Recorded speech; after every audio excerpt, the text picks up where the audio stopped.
तुम आज पहले से ज्यादा अच्छी लग रही हो। ऐसी बातें तुम्हें नहीं करनी चाहिए मुझसे।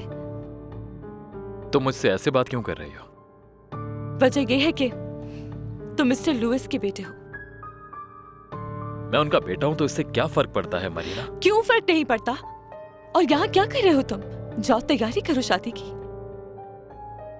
तुम्हें किसने बताया? योला ने? क्या फर्क पड़ता है किसने बताया? क्या ये सच नहीं? हाँ, 1 महीने बाद शादी है मेरी। यकीनन इतनी मोहब्बत होगी कि इतनी जल्दी शादी हो रही है। देखो, तुम्हें नहीं पता इस शादी की वजह दरअसल।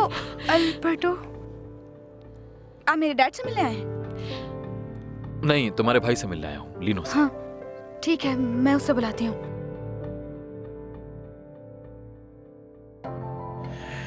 मैं जब भी उस जगह जाता हूँ तुम्हें बहुत मिस करता हूँ। वो जगह हमेशा याद रहेगी, कभी नहीं भूल पाऊंगा मैं। कुछ दिन पहले गई थी वहां, मगर अब नहीं जाऊंगी दोबारा। वहां कुछ नहीं रहा पहले जैसा। मुझे अफसोस है कि मेरी वजह से तुम्हारी आंखों में आंसू आए। मैं तुम्हें सब समझाना चाहता हूँ मरियम। Like and subscribe.